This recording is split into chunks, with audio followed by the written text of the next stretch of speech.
Bonjour Mahdia Aliwa. Bonjour. Un grand merci à toi d'avoir accepté cette invitation. Alors pour celles et ceux qui ne te connaissent pas, tu es docteur en sociologie de l'Université de Toulouse, tu es aussi professeur associé de l'Université internationale de Rabat. Tu as la direction de la chaire Migration, Mobilité, Cosmopolitisme. Tu es responsable au Center for Global Studies de l'axe Migration, Mobilité globale et complexité des ancrages. Et tu es également rédacteur en chef de la revue académique Afrique en mouvement, dont tu es un des créateurs. C'est vraiment quelques voilà, idées de ce que tu fais, mais tu fais beaucoup d'autres choses aussi. Donc aujourd'hui, on va parler de migration subsaharienne au Maghreb, donc très spécifiquement au Maroc. Moi, j'ai beaucoup travaillé sur la migration subsaharienne en Tunisie. Et donc, il serait intéressant de un peu comparer les situations des deux pays. Je vais commencer par une question un peu globale. Euh, Comment est-ce qu'on peut expliquer l'extrême précarité des migrants subsahariens aujourd'hui dans les pays du Maghreb? Et peut-être une question qui se rajoute à cette question-là, c'est quelle importance peut-on donner à l'aspect racial dans ce processus d'exclusion et de précarisation? Alors, c'est un peu compliqué parce qu'il faut qu'on s'entende sur le terme de migrant déjà, puisque migrant, c'est une personne en principe qui a transféré sa résidence, notamment lorsqu'on parle de migrants internationaux qui auraient changé sa résidence d'un pays à un autre. Le terme communément accepté au niveau mondial, c'est une personne qui réside au moins un an dans un pays qui n'est ni le sien ni celui de sa naissance. Alors concernant par exemple, les personnes issues des pays d'Afrique subsaharienne qui se retrouvent en Tunisie, en Algérie, au Maroc ou en Libye, on a des cas très différents. Même pas par pays, même à l'intérieur de chaque pays, on a des étudiants qui viennent, par exemple, en Tunisie ou au Maroc, on a des investisseurs, on a des travailleurs, ou on a des étudiants qui restent pour travailler. Il y a aussi des regroupements familiales, des étudiants ou des étudiantes qui, en venant ici, épousent des personnes, exactement comme les Tunisiens qui allaient en France et qui épousaient une Française. On peut avoir des équivalents. Beaucoup, finalement, repartent dans leur pays ou alors migrent ailleurs après leurs études. Mais on a donc ce cas-là qui n'est bien sûr, ce ne sont pas des gens qui sont spécifiquement dans la misère. On a aussi des gens qui sont venus pour raison de travail. Et au Maroc, en tout cas, ça s'est beaucoup augmenté, notamment du fait que le Maroc est devenu un des principaux investisseurs africains sur le continent africain. Notamment en Afrique de l'Ouest, il est le premier. Et donc, notamment en Côte d'Ivoire, par exemple, le Maroc est le premier investisseur étranger en Côte d'Ivoire, enfin africain. Donc, évidemment, ça crée tout ensemble. Il y a des groupes, il y a des stages, des Marocains qui vont travailler en Côte d'Ivoire. Ouais, pareil avec le Sénégal. D'ailleurs, là où les Marocains sont le plus installés en Afrique subsaharienne, c'est Sénégal et Côte d'Ivoire. Et le plus grand nombre de migrants réguliers installés au Maroc issus des pays d'Afrique subsaharienne, comme par hasard, ce sont les Sénégalais et les Ivoiriens. Mhm. Donc, évidemment, on a des Ivoiriens qui vivent mieux que la majorité des Marocains. On a dans l'école Center, par exemple, tout un ensemble de gens diplômés, même de responsables, qui sont issus des pays d'Afrique subsaharienne. Et donc, il y a un miroir déformant. Ça ne veut pas dire que ce n'est pas la réalité, mais il y a un miroir déformant qui sont liés au fait que aussi des personnes en plus grande précarité dans leur pays d'origine ont tenté leur chance au Maghreb, soit pour y travailler, soit pour passer en Europe, soit un peu des deux. Souvent, c'est un peu des deux. J'essaie de travailler un petit peu en Algérie, puis je tente ma chance en Tunisie, puis je vois s'il y a une route qui s'ouvre, ça ne marche pas, je vais en Libye, la Libye a la guerre, je vais au Maroc, etc. Et Mhm. donc, on a toute une population comme ça, plutôt circulante, et qui était déjà, peut-être pas pauvre, mais dans une forme de précarité dans les pays d'origine. Et lorsqu'ils arrivent au Maghreb, effectivement, ils tombent très rapidement dans la pauvreté, particulièrement pour celles et ceux qui veulent passer à tout prix en Europe. Pourquoi? Parce que le voyage coûte très cher et donc ils vont économiser toute cette somme et le voyage n'a cessé de monter. Quand j'ai commencé mes travaux en 2003, ça a coûté 150 $, même des fois 100 $ pour passer en Europe. Aujourd'hui, on est plutôt sur entre du 1000 voire du 2000 $ en Zodiac pour passer en Europe, parfois même plus. Donc, ils économisent tout ce qu'ils ont pour passer et parfois, ils se font voler leur argent. Parfois, et souvent même, la tentative de passage ne marche pas. Donc, ils perdent leur argent. Ils se font arrêter par la police, ils se font refouler. Et donc, en fait, d'une certaine manière, ceux qui veulent passer à tout prix sont ceux qui tombent le plus rapidement dans la misère. Alors, il y a aussi des gens qui étaient venus pour essayer de travailler et qui se trouvent dans des situations compliquées. Mais la réalité, c'est que plutôt dans mes études, et c'est même des études statistiques, ici pour le Maroc spécifiquement, que nous avons menées avec mon université, puis des études qualitatives que je mène depuis 15 ans sur la question, un peu plus, même de 15 ans, ceux qui tombent vraiment dans la misère et l'exclusion sont ceux qui n'avaient pas fait le choix du Maroc à l'origine. N'ayant pas fait le choix du Maroc à l'origine, forcément, ils se trouvent vraiment en bas de l'échelle sociale et ils ont beaucoup de mal à retomber sur leurs pattes. Certains même sont dans des formes d'errance terribles. Effectivement, c'est très important, donc ça attire l'attention, mais ils ne sont pas majoritaires. Après, pour répondre à la question sur la question du problème ratio et de racisme spécifiquement, ceux qui avaient choisi le Maroc, soit des anciens étudiants, soit des travailleurs, ou qui sont venus ici en espérant passer de l'autre côté, mais qui sont arrivés avec un billet d'avion, qui sont arrivés directement à l'aéroport avec un visa ou sans visa, mais ils ont prolongé leur séjour sans autorisation, mais ils ont réussi à s'arranger plus ou moins. Ils n'arrivent pas à décoller économiquement. Donc, il ne s'agit pas de pauvreté ici, il s'agit plutôt de personnes modestes, de catégories populaires, on dirait, dans les CSP ouvriers employés, plutôt employés qu'ouvriers, mais qui souffrent de cette situation parce qu'en réalité, dans leur pays, ils étaient plutôt dans les catégories intermédiaires. Et ils sont venus au Maroc, du Mali, du Niger, du Sénégal, du Côte d'Ivoire, de Guinée, beaucoup de Guinéens aussi. Ils sont venus au Maroc en espérant pouvoir améliorer leurs conditions de vie. Or, ils se trouvent dans un entre-deux, même si les salaires sont meilleurs au Maroc qu'en Guinée, ils se trouvent dans des postes inférieurs à ce qu'ils auraient eu en Guinée. Et la régularisation administrative ne leur permet pas d'améliorer leurs conditions de vie. Ils n'obtiennent pas, par exemple, même quand ils ont un titre de séjour, un contrat de travail en bonne et due forme. Ils n'ont pas de promotion, ils n'obtiennent pas toujours la sécurité sociale marocaine, c'est la CNSS. Tout un ensemble de règles comme cela qui sont liées certainement, ça c'est évident, à la question raciale. Mais finalement, ceux qui subissent le plus le racisme, ce ne sont pas les plus pauvres, ce sont ceux qui espéraient beaucoup plus du Maroc et qui en fait sont bloqués un petit peu en bas de l'échelle sociale du fait certainement qu'on préfère d'abord privilégier les Marocains que les étrangers et particulièrement les étrangers noirs de peau. Donc il y a un mélange un peu de xénophobie, de racisme derrière ça. Oui, c'est une évidence. D'accord.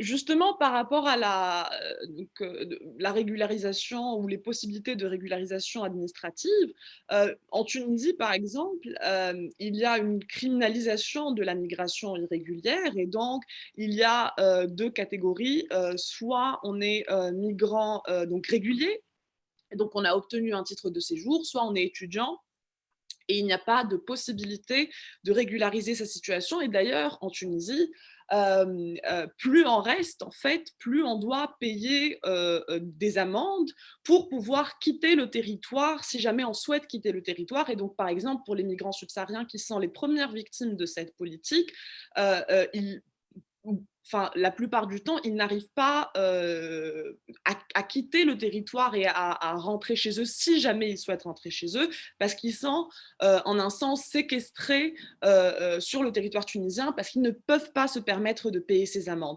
Alors au Maroc, au niveau légal, est-ce qu'il y a un moyen de régulariser sa situation quand on est venu irrégulièrement?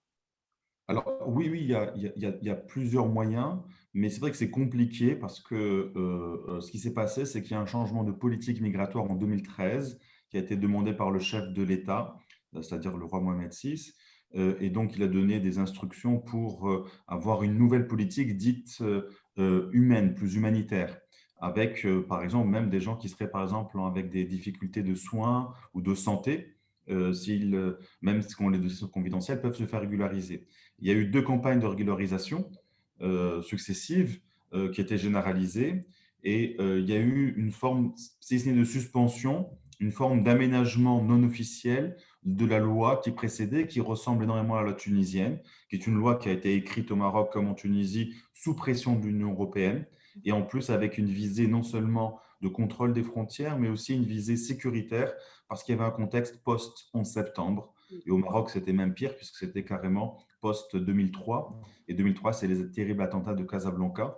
Et la loi au Maroc, 0203, a été votée à l'unanimité la nuit, très rapidement, juste après la loi antiterroriste, qui était la loi 0103. Donc, dans un contexte d'émotion terrible, aussi de répression, qu'on peut comprendre, hein, et en Tunisie, on le comprend aussi quand on vit le terrorisme, mais du coup, des migrants qui n'avaient rien à voir avec ça se sont trouvés dans des situations très dures. Et donc, il y avait énormément de violations des droits de l'homme. Ça continue aujourd'hui, malheureusement, mais qui étaient encouragées finalement par la loi et le contexte entre 2003 et 2013. Et ce n'est pas un hasard si c'est 10 ans. En 2013, donc, il y a eu un examen de la loi et la réponse a été sans appel. Cette loi pose problème, elle a plein d'éléments liberticides et ça a plongé le Maroc dans une course, une chasse aux migrants dont il voulait sortir. Alors, il n'y est pas parvenu magnifiquement non plus, hein, il y a tout un ensemble de problèmes qui sont restés, mais du coup, une personne qui serait en situation régulière et qui peut justifier qu'il y a un regroupement familial, une reprise d'études ou un contrat de travail en bonne et due forme, peut se faire régulariser plus facilement, même si elle est rentrée en situation irrégulière. Ce qui est D'accord. difficile, par contre, c'est d'obtenir ces papiers.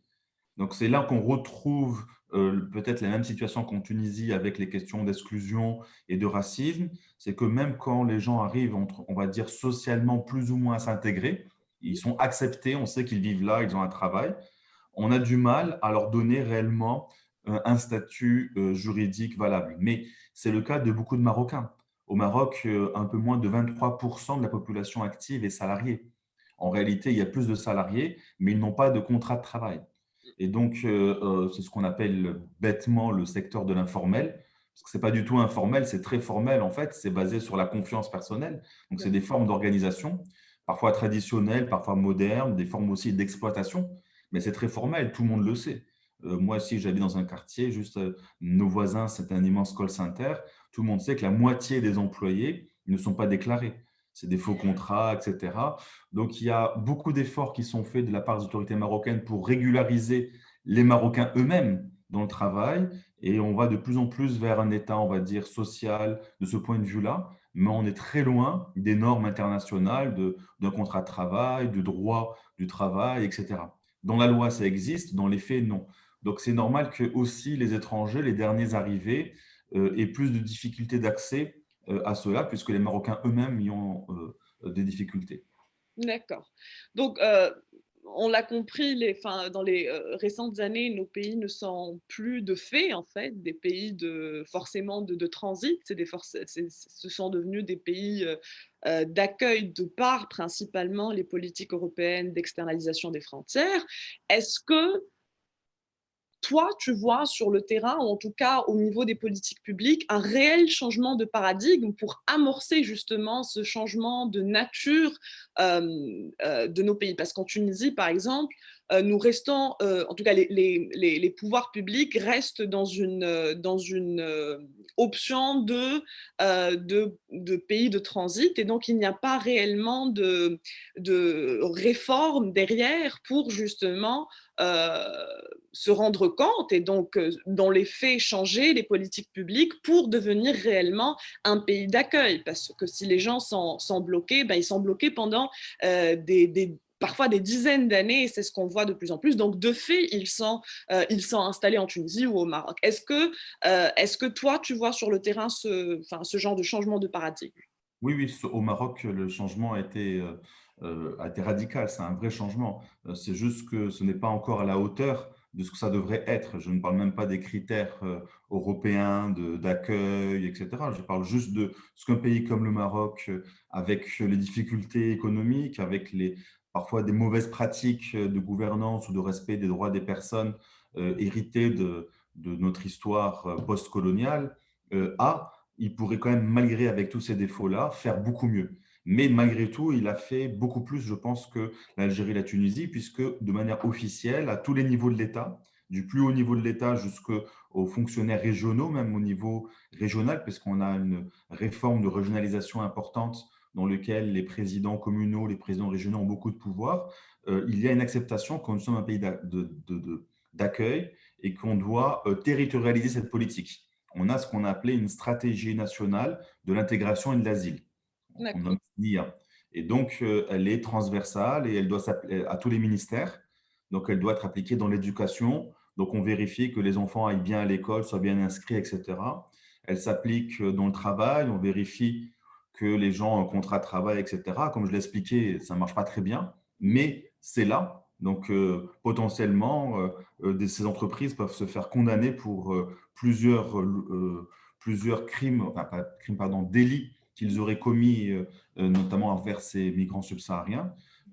C'est appliqué au niveau régional, donc la question de l'habitat, la question de l'accès à certaines choses, etc. Ça fait partie de la politique. Après, la difficulté, c'est non pas l'implémentation, mais plutôt l'application, sur le terrain notamment. Mais cette difficulté, elle n'est pas que liée à une question de racisme, etc. Elle est liée à une difficulté, déjà pour les citoyens marocains, d'obtenir leurs pleins droits, notamment leurs pleins droits sociaux. Et Mm. donc, non pas qu'il n'y ait pas la volonté de le faire, c'est que bizarrement, on ne sait pas, tout est là, tout est au présent, mais quand on commence à regarder, ça met un temps incroyable. Il y a des forces centrifuges comme ça dont on ne sait pas vraiment bien les situer. Ceux qui travaillent sur les politiques publiques l'étudient, que ce soit par exemple pour la santé. Le Maroc a investi des sommes incroyables. D'ailleurs, on comprend cela quand on regarde aujourd'hui la campagne de vaccination qui fonctionne bien. Ça Mhm. veut dire que le Maroc a fait un effort incroyable, mais pourtant, on n'arrive pas, on n'a pas les résultats de ces investissements. C'est un peu pareil pour cette politique migratoire. Donc, le Maroc se considère comme un pays d'accueil, Mhm. euh, le déclare à tous les niveaux de l'État, du plus haut niveau au plus faible échelon. Et donc, forcément, les choses sont un peu différentes. Par contre, du coup, les attentes des migrants, notamment ceux régularisés, sont plus importantes. Oui. Et dans ces attentes-là, justement, toutes violations de leurs droits ou violences policières qui peuvent arriver aussi sont considérées comme beaucoup plus graves. Bizarrement, quand ils ne voulaient pas rester au Maroc et que le Maroc ne reconnaissait pas qu'il restait et qu'il devait passer en Europe, quelque part, c'était un jeu. Et donc, le game est comme ça. Et donc, je me fais arrêter et je me prends quelques coups de matraque. Ben, finalement, c'est un jeu. Aujourd'hui, c'est devenu insupportable. Pour moi, ça a toujours été insupportable, évidemment. Mais quelque part, c'est que les attentes sont plus importantes et donc, du coup, les déceptions aussi sont plus fortes. Ouais. Beaucoup de personnes ont placé leur espoir dans le Maroc et le Maroc n'a pas toujours su être à la hauteur de cet espoir-là. Oui, ça me rappelle exactement le cas de la Tunisie post-2011 et donc du grand rêve démocratique et enfin pour vraiment emprunter une expression de Vincent Gesser, c'est que les migrants subsahariens sont restés exclus du rêve démocratique tunisien et il n'y a jamais eu de changement de paradigme en Tunisie, en tout cas par rapport à la logique criminalisante de la migration qui est toujours associée par exemple en Tunisie au terrorisme et au crime transnational. Donc, il n'y a pas du tout eu de changement de paradigme. Il y a eu des initiatives de la société civile, justement, pour qu'il y ait un changement, mais dans les faits, il n'y a pas eu de dans les faits et au niveau de la loi, d'ailleurs, il n'y a pas eu de changement.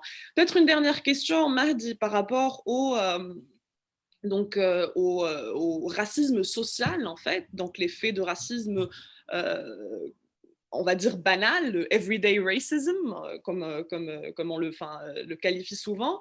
Est-ce que, et je pose cette question justement parce que, par exemple en Tunisie, donc je reprends l'exemple que je connais le mieux, quand on regarde les permis de travail qui sont accordés annuellement à tous les étrangers, les migrants subsahariens n'obtiennent que en moyenne 2% de tous les permis de travail réguliers, donc forcément accordés par l'État. Et donc, c'est pour ça que moi, par exemple, en Tunisie, je parle aussi d'un racisme institutionnel euh, qui s'ajoute au racisme social. Est-ce qu'au Maroc, et je devine un peu ta réponse parce que je sais que tu m'as parlé d'un changement de paradigme, mais est-ce qu'au Maroc, on peut parler d'un certain racisme institutionnel qui n'est pas forcément un racisme au plus haut de l'État, hein, c'est peut-être un racisme qui est au niveau des administrations. Par exemple, je sais que par exemple les étudiants en Tunisie ont beaucoup de mal à reconduire leur visa étudiant par justement enfin une nonchalance, on va dire ça comme ça, administratif. Est-ce qu'au Maroc, c'est comparable? Alors là-dessus, comme je ne connais pas spécifiquement le cas tunisien pour ça, je me suis plus intéressé à ce qui se passe avec le fait que les migrants d'Afrique subsaharienne ont réactivé une question qui était justement le grand absent ou une question orpheline de nos indépendances, la question des Tunisiens, des Tunisiennes ou des Maghrébins en général, noirs de peau. Et Oui. donc, j'ai suivi plutôt ces questions-là en Tunisie. Donc, je ne sais pas spécifiquement pour les migrants ou les étrangers issus d'Afrique subsaharienne au Maroc. Je ne pense pas qu'on peut parler d'un racisme institutionnalisé, puisque le fonctionnement de l'État marocain lui-même est un fonctionnement basé sur la question d'une forme de gestion de la diversité.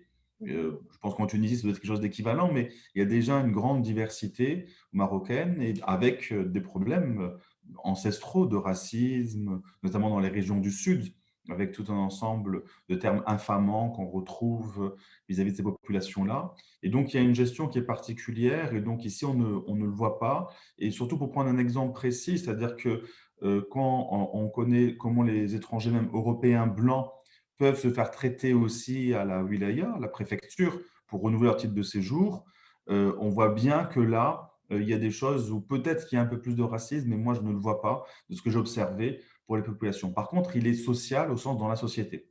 C'est-à-dire que quelqu'un même qui est aisé et qui serait noir de peau, qui veut louer un appartement dans une grande ville comme Rabat, aura beaucoup plus de mal qu'un Français. Mais pire que ça, même un Marocain aura plus de mal qu'un Français ou qu'un Espagnol. Ouais. Et donc, et pareil pour les études de séjour, etc. Les Français qui sont la première population étrangère installée au Maroc, et les Espagnols étaient aussi très nombreux.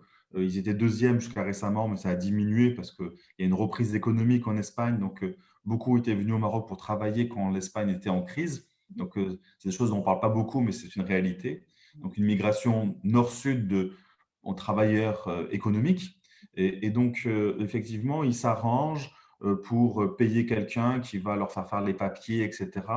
Donc, il y a des petits arrangements, mais qui sont plus liés au statut social en réalité qu'au statut racial. Par contre, dans la société, au restaurant, dans la rue, dans la location, dans les commerces, il y a réellement, pas partout, ce n'est pas systématique, mais il y a régulièrement une distinction très forte qui sont faites entre les étrangers qu'on peut moquer, comme on va appeler les gaoris par exemple, mais qui restent avec un statut important. Ça reste des gens qui seraient plutôt dignes de confiance, riches, etc. Blanc. Et ensuite, les blancs, et ensuite les noirs qui, eux, auraient des maladies, seraient sales, etc. Donc il y a un vrai racisme au Maroc qui n'est pas du tout, mais que forcément qui va se retrouver un peu dans l'État, puisque les fonctionnaires de l'État sont des membres de la société, Mhm. mais pas de manière systématique. Par contre, on verra maintenant que des enfants naissent sur le territoire marocain, maintenant qu'ils sont éligibles à la citoyenneté marocaine. Donc, on a un droit du sol, alors qui n'est pas super ouvert, hein, il faut rester longtemps, donner plein de conditions, mais ce droit du sol n'existait pas. On a aussi la transmission de la nationalité par les femmes. Ce n'est que depuis 2007. Avant, les femmes ne transmettaient pas la nationalité au Maroc, quand bien même elles auraient épousé un Tunisien, Ah oui. donc maghrébin, arabe, musulman, sunnite, non, il n'aurait pas la nationalité. Et donc, on a de plus en plus de métissage, hein. Bien sûr, c'est des petits nombres, mais forcément, on a des enfants qui naissent là, des enfants qui grandissent, qui parlent l'arabe marocain, la darija, on a des métis, etc. Et donc, quand eux seront âgés, qu'ils auront 20 ans, 25 ans, 30 ans, et qu'ils seront quelque part des Marocains, officiellement ou pas, comment on va les traiter. Et je pense que c'est là qu'on verra s'il y a un racisme institutionnel. Aujourd'hui, c'est trop tôt pour le dire. D'accord. Aujourd'hui, voilà, une vexation d'un fonctionnaire de guichet qui parle mal à quelqu'un, on peut prendre ça sur du racisme, mais parle mal à tout le monde, même aux Français. Donc, il y a un côté, c'est la police qui donne les titres de séjour, la préfecture, c'est jamais. Voilà. Et il y a des gens qui sont adorables et des gens qui sont. Donc, c'est difficile ici de tester. On avait fait des études comme ça pour tester comment les gens sont accueillis dans les administrations. Et franchement, on ne voit pas de différence fondamentale. Même dans les hôpitaux, par exemple, Ouais.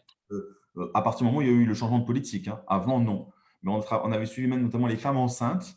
Mhm. Et il y a un vrai changement entre le moment où elles étaient clandestines et le moment où elles sont.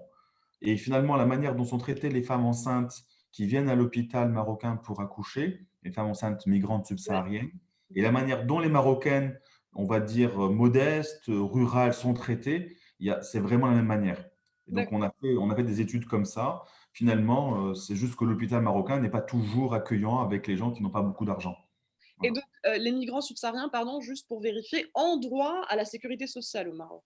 Oui, même la sécurité sociale nouvelle qui a été créée, qui s'appelle le RAMED, Mmh. c'est un réseau pour une sorte de sécurité universelle pour les gens les plus pauvres qui n'ont pas justement accès à la sécurité sociale. Donc, ils peuvent avoir accès à des dispensaires pour un certain nombre de maladies. Mmh. Sur l'ambulatoire, ça fonctionne bien. C'est plus compliqué pour les hospitalisations, etc., parce que les sommes ne sont pas les mêmes. Mais ça marche aussi, par exemple, pour les gens qui ont des problèmes de maladies chroniques. Donc, les gens qui ont des diabètes, doivent faire des dialyses, même sans aucun revenu, peuvent avoir accès à cela. D'accord. Sauf que, bien sûr, le service n'est pas à la hauteur de cette promesse d'est-ce que le ramède, mais il n'est pas à la hauteur pour les Marocains non plus. Non plus, oui. Ouais, ouais, les hôpitaux publics, en gros. Voilà, exactement. D'accord.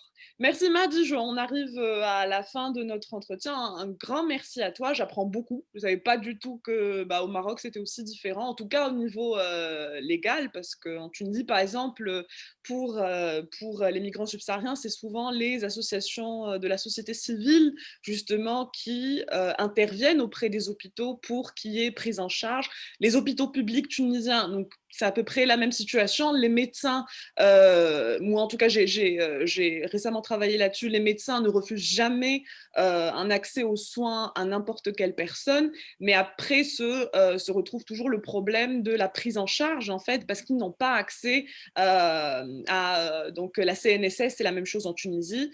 Donc voilà, donc, je ne savais pas du tout qu'au Maroc c'était différent. Un grand merci à toi, Mahdi. Plaisir. Ah, mais juste le bémol, c'est-à-dire que les personnes qui essayent de passer coûte que coûte en Europe et qui sont arrivées récemment, qui n'ont pas de papier, n'y ont pas accès non plus. C'est pour ça que j'ai D'accord. voulu, dès le début, distinguer Mm. ceux qui ont fini par s'installer au Maroc et Oui, qui ont obtenu des papiers ou une partie de papiers, parce que tout le monde n'est pas régularisé à 100%, d'accord, et qui représentent à peu près 50 000 à 60 000 personnes.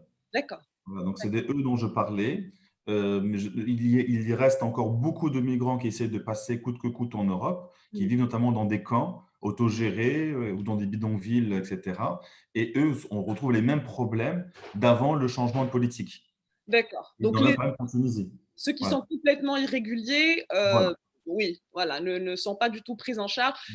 Peut-être la différence, la grande différence entre la Tunisie et le Maroc, c'est qu'il y a possibilité de régularisation pour les migrants, alors qu'en Tunisie, ils vivent pendant très longtemps et il n'y a absolument aucune possibilité légale de régulariser sa situation, même si on travaille, même si on a des enfants, vous avez parlé d'enfants, même si ces enfants, il n'y a pas de droit du sol en Tunisie, donc même si les enfants sont nés en Tunisie et que les familles sont installées depuis des années, il n'y a pas possibilité de régulariser, c'est peut-être là le problème.